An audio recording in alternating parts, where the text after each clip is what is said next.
할렐루야, 구티비 세상을 보는 창 오세고감을 시청하시는 시청자 여러분, 저는 광주청사교회 백윤영 목사입니다. 우리 좋으신 하나님께서 제 강의를 시청하시는 모든 분들께 큰 은혜와 넘치는 복 주시기를 기도합니다. 교회가 길을 찾다, 교회 정체성 이야기를 하고 있습니다. 오늘은 11번째 시간, 교회는 승리다는 주제로 여러분과 함께 이야기를 나누도록 하겠습니다. 교회를 이야기할 때 두 가지 개념이 반드시 뒤따라야 합니다. 하나는 영적 전투이고 또 하나는 하나님의 나라입니다. 그래서 조직신학적으로 지상교회를 전투하는 교회다, 그렇게 말합니다. 계시록에 보면 그 싸움이 얼마나 치열한지 모릅니다. 두 증인을 향한 공격, 해 입은 여자를 향한 공격의 모습으로 나타납니다. 시체가 소돔 애굽이라 하는 성길에 나뒹군다고 했습니다. 장례식도 할 수 없는 상황에 이른다고 했습니다. 오죽하면 다섯째 인을 뗄 때에는 탄식의 기도가 나옵니다. 계시록 6장 9절 10절, 다섯째 인을 떼실 때에 내가 보니 하나님의 말씀과 그들이 가진 증거로 말미암아 죽임을 당한 영혼들이 제단 아래에 있어 큰 소리로 불러 이르되 거룩하고 참되신 대주제여, 땅에 거하는 자들을 심판하여 우리 피를 갚아주지 아니하시기를 어느 때까지 하시려 하나이까. 베드로 사도는 그리스도의 이름으로 치욕을 당한다고 했습니다. 베드로전서 4장 14절에 너희가 그리스도의 이름으로 치욕을 당하면 복 있는 자로다. 영광의 영 곧 하나님의 영이 너희 위에 계심이라. 앞으로는 아예 법으로 교회를 통제하는 시대가 올 것입니다. 이미 우리는 간접적으로 많은 것들을 경험하고 있습니다. 교인이라는 이유로, 예배에 참석했다는 이유로 실직을 당하고 관계에 어려움을 당하는 그런 상황에 이르렀습니다. 그런데 우리가 놓쳐서는 안 될 사실, 꼭 기억해야 될 사실, 시대마다 교회를 향한 공격이 있었고 교회를 짓밟고자 했지만, 땅에 묻어버리고자 했지만 교회는 승리했습니다. 제국을 이겼습니다. 찬송가 가사 그대로입니다. 세상 나라들은 멸망당하나 예수 교회 영영 왕성하리라. 예수 교회 영영 왕성하리라. 계시록에서 음녀의 세력, 큰 성 바벨론의 모습으로 나타났습니다. 금은 보석으로 치장하고 금잔을 들고 온갖 쾌락을 다 누리는 모습입니다. 반면에 성도들은 그 앞에 초라한 지푸라기들이었습니다.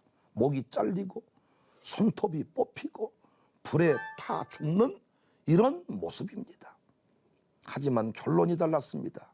큰 성 바벨론과 같은 이 세상의 역사, 황제의 역사, 핍박자의 역사는 하루 만에, 1시간 만에 망했습니다. 그야말로 예수 교회 영영 왕성한 것입니다. 그래서 계시록 21장에서 승리하는 교회 성도의 영광을 하늘에서 내려오는 새 예루살렘 성으로 표현했습니다. 환상적인 황홀한 장면이지요. 그 성은 하나님의 영광이 있어서 그 성의 빛이 보석 같다 했습니다.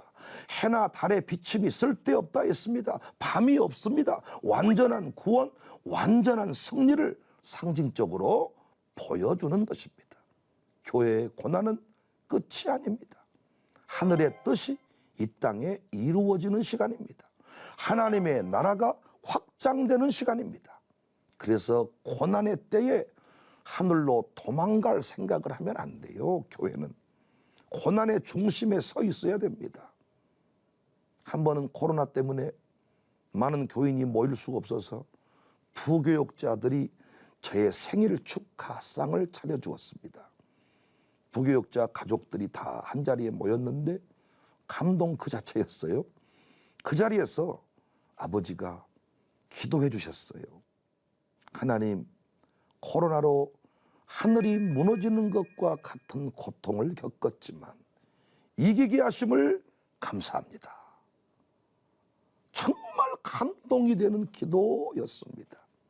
지나고 보면 우리는 항상 이겼습니다. 앞으로도 이길 것입니다. 전 한동안 UDT, 해군 특수 전단 지역훈련에 관한 영상을 집중해서 본 적이 있어요. 그 부대의 훈련의 강도는 보통이 넘습니다. 사람이기를 포기해야 견딜 수 있는 훈련입니다. 소개 영상에서 PD가 왜 이 자리에 왔습니까? 물으니까 평생 꿈이었습니다. 멋진 남자이고 싶었습니다. 소리를 쳤습니다. 가슴이 뭉클하더라고요. 요즘 사회 분위기는 적당히 살자인데, 물론 그리스도인들도 예외가 아닙니다. 다들 꿈은 큰데 대가를 지불하겠다는 마음이 없어요. 믿음이 삶 속에 실제로 작동되지 않는 느낌입니다. 목사로 치면 다 대형교회, 위대한 교회 목회를 하고 싶어 합니다. 그런데 대형교회 목회 아무나 합니까? 부임하면 그냥 교회가 굴러갑니까? 천만의 말씀이죠. 수시로 결단해야 하는 것들이 있고, 울어야 하고, 고독해야 하고, 희생해야 됩니다. 저희 교회 선교 기업 중에 하나인 중리야기가 있어요. 그 오픈 감사 예배 때 그 중리야기 대표 임영서 대표를 만났습니다. 그 임 대표는 인생에서 가장 행복한 사람은 도전하는 사람이다. 회사에 구워도 열정적으로 하면 안 되는 것이 없다. 이렇게 외치더라고요. 그는 도전하지 않고 무기력하게 산다면 먼 훗날 죽음 앞에서 정말 후회할 것 같아서 되든 안 되든 기회가 올 때 도전한다고 했습니다. 도전 그 자체가 행복이다. 이런 얘기를 해요. 그런 기업가들을 보니 일반인들과 달리 마음속에 두 개의 발전기가 있는 것 같습니다. 일반인들은 발전기 하나가 멈추면 낙심하고 포기하는 경우가 많은데, 경영자들을 보니까 한쪽의 발전기가 멈추면 다른 한쪽의 발전기로 발전을 시킨다. 이런 얘기를 해요. 참 중요한 얘기 아닙니까? 어디서 이런 정신이 나왔을까? 나름대로 분석을 해보니까 그의 어머니가 새벽 기도하는 기도의 어머니였더라고요. 그도 새벽 무릎의 비밀을 알고 있었습니다. 저희 센터에 중리야기 매장을 오픈하고, 그가 그 오픈일 날 오픈 예배에 참석을 했는데, 그는 은혜 채플에서 무릎을 꿇고 눈물을 흘리며 기도하더라고요. 서로의 만남에 대해서 감격했습니다. 그리고 마음껏 서로를 축복했습니다. 사랑하는 오색 오감 시청자 여러분, 묻고 싶습니다. 왜 험한 길을 가게 할까요? 땅을 분배할 때에도 왜 살림이 포함되고 개척해야 하는 땅일까요? 왜 철병거와 맞서게 하실까요? 이 원리가 예수님이 어린 양을 이리 때에 보내는 것에도 포함되어 있습니다. 이유는 하나입니다. 우리는 하나님의 사람들이기 때문입니다. 다시 말해 어디를 가든지 무엇을 하든지 전능하신 하나님이 함께할 것이기 때문에 살림이든 평지이든 감사함으로 받으라는 것입니다. 그렇지 않습니까? 평지라도 하나님이 함께하지 않으시면 두렵고 괴로운 땅이 되는 것이고, 험한 산지라도 바다 깊은 곳이라도 하나님이 함께하시면 천국이 되는 것입니다. 찬송가 가사처럼 내 주 예수 모신 곳이 그 어디나 하늘나라입니다. 그러므로 철병거 앞에 주저하면 안 되죠. 불평하지 말고 도전하고 싸워야 합니다. 그런데 우리는 그냥 싸우는 것이 아닙니다. 우리만의 무기가 필요합니다. 총과 칼을 들고 나가는 것이 아닙니다. 계시록을 묵상하면서 신자의 강력한 무기를 발견했습니다. 실제로 이기는 자들을 보니까 다 이 무기를 확실하게 가지고 싸웠더라고요. 우리가 싸움에 나갈 때 반드시 확인하고 챙겨야 될 첫 번째 무기는 오직 예수 신앙입니다. 계시록에서 정말 많이 나오는 말이 어린 양의 피 구원하심입니다. 예수님만이 나의 구원자이심을 고백하는 신앙, 구원의 확신으로 이긴다는 거예요. 마귀는 항상 우리의 신분을 흔들고 구원의 확신을 공격합니다. 그래서 우리 선조들이 했던 노래, 했던 말, 십자가 단단히 붙잡고 날마다 이기며 나간다. 계시록 7장 10절에 큰 소리로 외쳐 이르되 구원하심이 보좌에 앉으신 우리 하나님과 어린 양에게 있도다. 계시록 12장 11절에 또 우리 형제들이 어린 양의 피와 자기들이 증언하는 말씀으로 그를 이겼으니 그들은 죽기까지 자기들의 생명을 아끼지 아니하였도다. 구원의 확신으로 구원하심이 예수님께 있습니다. 이 신앙 고백으로 이긴다는 것입니다. 어떤 상황에도 구원을 의심하지 않기를 바랍니다. 어떤 분은 자꾸 구원받지 못할까 봐서 지옥 갈까 봐서 변기통을 붙잡고 기도한다 이런 얘기 하던데 제가 웃으면서 그런 말을 했습니다. 변기통 붙잡지 말고 안방에서 기도하십시오. 아니 생각해 보세요. 제 아들이 어떤 잘못을 해가지고 집에 들어왔습니다. 제가 책망을 했더니 아버지 잘못했습니다. 밥을 차려줬더니 저는 밥을 먹을 수가 없어요. 죄인이기 때문에. 이제부터 저는 밥을 굶겠습니다. 그리고 저는 오늘부터 화장실에서 잠을 자겠습니다. 여러분 뭐라고 말하겠습니까? 이제 됐다. 밥 먹고 잠 잘 자고 다음부터 그러지 마라. 그랬더니 또 아닙니다. 저는 화장실에 잠자겠습니다. 쓸데없는 소리 하지 말고 방에서 잘 자라. 새벽에 일어나 봤더니 정말 화장실에서 잠자고 있어요. 여러분 같으면 내버려 두겠습니까? 야 이놈아! 아버지가 됐다고 했잖아. 아버지와 아들의 관계가 이렇지 않습니까? 왜 자꾸 신분을 흔드냔 말이죠. 신분이 흔들리니까 이길 수가 없어요. 마귀는 이걸 교묘하게 이용하거든요. 이기는 무기 첫 번째, 십자가 단단히 붙잡고 이겼다. 어린 양의 피로 구원함을 받았다. 예수님 피가 진 인생, 피가 부어진 인생, 어떤 상황에도 구원하심, 구원함을 받습니다. 계시록에 여러 얘기가 많이 나오지만은 주제는 하나입니다. 하나님의 교회는 승리한다.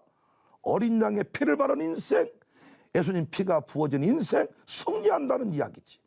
우리를 심판한다는 얘기는 없습니다. 속지 않기를 바라요. 이기는 무기 두 번째, 오직 예배신앙입니다. 계시록에서 또 많이 나오는 단어가 경배입니다.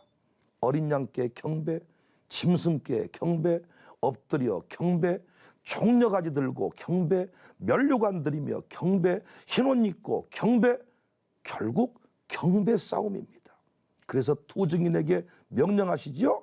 계시록 11장 1절에 또 내게 지팡이 같은 갈대를 주며 말하기를 일어나서 하나님의 성전과 제단과 그 안에서 경배하는 자들을 측량하되. 이 시대에 예배 논쟁이 벌어진 것, 예배 방해가 벌어진 것 우연한 일이 아닙니다. 끝까지 오직 예배 신앙입니다. 제가 강조했던 주일 성수 신앙, 새벽기도 신앙, 교회 사랑 신앙, 주의 종 존중 신앙 다 예배 신앙과 연결이 되어 있습니다.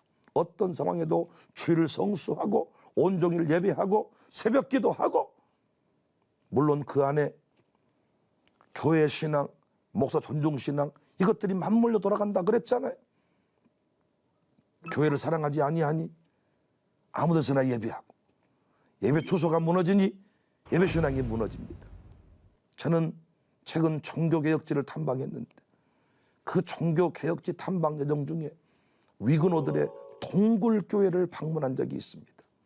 그 엄청난 로마 가톨릭의 핍박과 그 엄청난 박해를, 엄청난 공격들을 이겨낸 그 위그노들, 프랑스의 개신교도들의 또 다른 이름이 위그노입니다. 어떻게 이겼느냐? 그들은 동굴 예배 초소에서 모였습니다. 그런데 그들은 장년만 따로 살짝 모인 게 아니고 어린 아이들까지 품에 안고 모였습니다. 그들은 광야교회 예배자들이었는데 가톨릭의 그 엄청난 공격을 피하기 위해서 바위 틈에서 예배합니다. 그런데 지금도 그 위그노들이 예배 현장, 예배 장면을 보여주는 그림들이 많이 소개되고 있어요. 바위 틈 아래에서 모여 기도하는데 그 바위 꼭대기에서 한 사람은 우산을 들고 서 있습니다. 우산이 펼쳐져 있으면 공격이 없다는 것이고, 우산을 접으면 가톨릭의 군대가 지금 쳐들어오고 있다, 이런 사인을 보내면서 전략적으로 모였습니다. 아니 여러분 생각해 보세요. 왜 모입니까? 모이면 공격을 당하고 모이면 죽임을 당하는데 왜 모이냐고요. 오늘날로 치면 너무 무리한 일이 아닙니까? 비상식적인 일이 아닙니까? 그런데 히브리서 기자도 모이라고 했습니다. 모이기를 피하지 말라고 했습니다. 당시에도 모임에 핍박을 당할 때인데 모이라고 했습니다. 정한 예배 초소에 모이라고 했습니다. 사도행전 교회도 그랬습니다. 초대교회도 그랬습니다. 우리 선조들도 한국 전쟁 중에도 주일이 되면 예배 초소에 모여서 예배를 했습니다. 왜요? 정한 장소에 모여서 공동체에게 주시는 성령이 교회들에게 하시는 말씀을 듣기 위해서입니다. 오늘날 흩어지는 예배 가능합니다. 문제는 성령이 교회들에게 주시는 말씀, 사명 감당을 위해서 그 교회에 주시는 말씀이 있는데 원 메시지, 같은 메시지가 흘러가지 않는 게 문제예요. 유튜브 검색을 하다가 다른 말씀이 떠오르면 다른 말씀을 들어버리는 것입니다. 하나님의 말씀은 동일하지만은 그 공동체를 유지하기 위해서는 그 교회에 주시는 말씀, 시대를 깨우는 교회, 개혁자의 길을 걷는 그 교회에 주시는 말씀이 있었어요. 그래서 그들은 철저히 모였습니다. 예배 초소를 전략적으로 요새화하고 그들은 모였습니다. 승리했습니다. 요한 공동체도 모였습니다. 예배가 중단되지 않았습니다. 황제는 자신을 경배하라고 짐승들을 세워서 거짓 사제들을 세워서 황제를 숭배하게 했지만 그들은 찢어진 가난을 경험하면서도 끝까지 예배자의 신앙, 예배자의 길을 걸어갔습니다. 장례식도 치를 수 없고 시신이 나뒹굴어 돌아가지만 하나님을 경배했습니다. 성전 안에 예배하는 자들을 청량해라. 하나님 어린 양께 구원하심이 있습니다. 계시록 4장에 하나님 보좌를 보여주면서 황제의 보좌에 굴복당하지 말고 끝까지 하나님 보좌를 바라보면서 엎드려 경배할지니라. 계시록 4장의 모습, 24장로가 나오는데 장로가 24분 있다는 것이 아니고 구원받은 자의 모습을 보여주는 것이죠. 하나님 보좌를 둘른 24보좌에 흰옷을 입고 금면류관 쓰고 하나님 아버지를 예배하는 장면을 볼 수가 있습니다. 끝까지 예배하는 자가 이깁니다. 우리의 공격무기 예배입니다. 예배할 때 능력이 부어집니다. 예배할 때 시대를 이기는 말씀이 주어집니다. 그래서 말씀을 따라 살아가면 이깁니다. 이기는 자들에게 주시는 말씀 계시록 7교회에게 반복되고 있습니다. 우리 끝까지 예배로 이기는 자들이 될 수 있기를 바랍니다. 세 번째 이기는 무기가 뭡니까? 오직 감사입니다.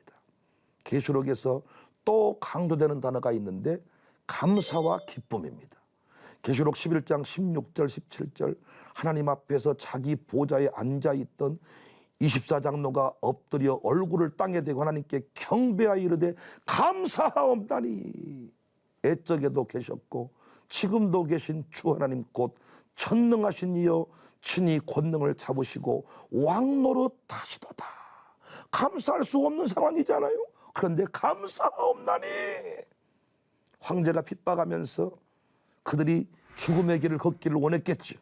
아, 행복하게 살고 싶으면 나한테 와라. 그런데 요한 공동체는 감사하옵나니. 계시록 12장 12절에 그러므로 하늘과 그 가운데 거하는 자들은 즐거워하라. 그러나 땅과 바다는 화 있을진저 이는 마귀가 자기의 때가 얼마 남지 않은 줄을 알므로 크게 분내어 너희에게 내려갔음이라. 감사하면 이깁니다. 웃으면 이깁니다. 즐거워하면 이깁니다. 인상 쓰면 집니다. 불평하면 집니다. 치욕을 살지 않아야 돼요. 예수님처럼 올소이다 이렇게 된 것이 아버지의 뜻입니다. 요한 공동체도 무엇을 감사했습니까? 하나님이 이제도 계십니다. 전에도 계셨습니다. 영원한 통치, 하나님의 절대 주권, 하나님이 우리와 함께 하심을 믿습니다. 감사하면 이깁니다.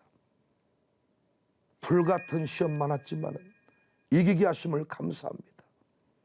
기도했더니 정말 감사가 되더라고요. 저는 부목사 시절에 잊을 수 없는 한 권사님이 계십니다. 너무나도 신실한 권사님, 남편이 일찍 소천하시고 홀로 신앙생활 하시는 분이었습니다. 아들이 셋 있었습니다. 그 세 아들 중에 신앙생활 열심히 하는 친구도 있었고 신앙이 아직 깊지 않은 친구도 있었습니다. 하여튼 먼 길을 오고 가면서 새벽 예배도 빠지지 않았던 권사님이십니다. 그런데 한 번은 그 권사님의 셋째 아들이 행방불명이 되었다는 거예요. 우리 온 교회가 기도하기 시작했습니다. 이곳 저곳 다 연락을 취해봐도 행방불명, 실종 신고를 내도 뾰족한 수가 없었습니다. 한참 동안 시간이 흘렀습니다. 초조한 마음으로 기다리는데 권사님의 경찰서에 전화가 왔습니다. 무슨 일인가 확인해 봤더니 당신이 잃어버렸다고 하는 아들 시신 같은데 한번 와서 확인하면 좋겠다. 모든 것들이 무너지는 순간이죠. 셋째 아들인데, 막내 아들인데 얼마나 애쁘겠습니까? 달려가서 보니까 아들이 맞았습니다. 통곡하며 울고 창자가 끊어지는 그런 아픔을 경험하는 순간이었습니다. 시신이 병원으로 옮겨졌어요. 저희 신방팀이 그 병원을 찾았습니다. 영안실 앞에 서로 마주 앉았습니다. 할 말이 없었습니다. 무엇라고 위로할 수가 없었습니다. 그래서 손을 잡고 눈물만 흘렸습니다. 동행했던 전도사님들은 그의 등을 쓰다듬으면서 그냥 눈물만 한없이 한참 동안 눈물을 흘리는데 갑자기 그 권사님이 먼저 입을 열었습니다. 하나님 감사해요. 내 아들 시신 찾게 해주셔서 감사해요. 내 아들 시신을 못 찾았으면 평생 잊을 수 없었을 것인데 시신을 찾았으니 장례 치르면 이제는 되겠습니다. 이제 시간이 지나면 잊혀지겠죠. 순간적으로 그 권사님이 하나님 감사해요 이 말 한마디를 하는 순간 저희들도 위로할 이유를 찾게 됐습니다. 그 상황에서 기도가 되는 것을 느꼈습니다. 모든 것이 막혀버린 상황이었는데 그 감사의 한마디가 숨통을 여는 느낌을 경험했습니다. 사랑하는 오세고감 시청자 여러분, 감사하면 길이 보이고 감사하면 소망이 생깁니다. 황제의 핍박이 엄청난 상황에서도 감사하옵나니 요한 공동체는 감사해서 이겼습니다. 이기는 자들은 다 감사하는 자들이었습니다. 감사의 무기를 사용하시기를 바랍니다. 마지막 이기는 무기는 오직 천국입니다. 아멘. 주 예수여 오시옵소서. 역사적으로 이루어질 하나님 나라를 소망 삼는 것입니다. 그래서 계시록에서 반복적으로 나오는 말씀이 속히 오리라, 반드시 오리라. 계시록 3장 11절 내가 속히 오리니 내가 가진 것을 굳게 잡아 아무도 내 면류관을 빼앗지 못하게 하라. 계시록 22장 7절에 보라 내가 속히 오리니 이 두루마리 애언의 말씀을 지키는 자는 복이 있으리라. 계시록 22장 12절에도 보라 내가 속히 오리니 내가 줄 상이 내게 있어 각 사람에게 그가 행한 대로 갚아 주리라. 계시록 22장 20절에도 이것들을 증언하신 이가 이르시되 내가 진실로 속히 오리라 하시거늘 아멘. 주 예수여 오시옵소서. 최후 승리의 날, 어린 양의 군대가 악인들을 심판하는 그날, 무덤을 열고 공중에서 주를 맞을 그날을 기다리는 신앙이 있어야 이길 수가 있습니다. 결론을 아는 사람은 현실 앞에 우왕좌왕하지 않습니다.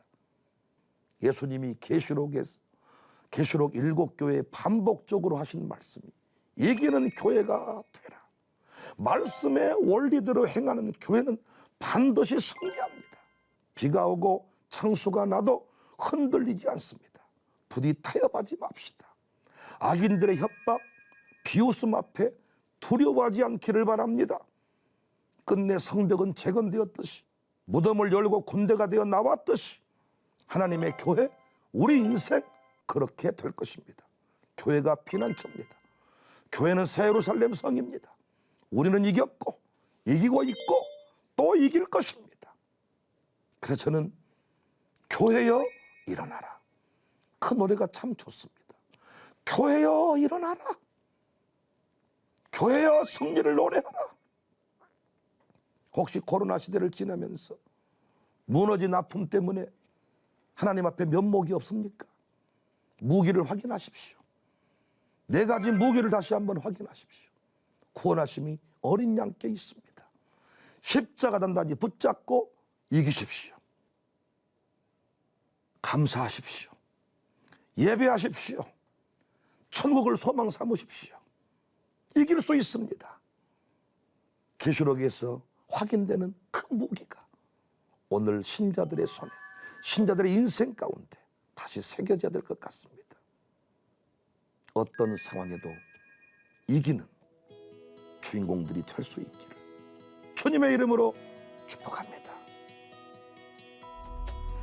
하나님의 말씀으로 세상을 이해하고 바라보는 마음의 창이 여러분 안에 열리기를 소망하며 이 시간 마치겠습니다. 감사합니다.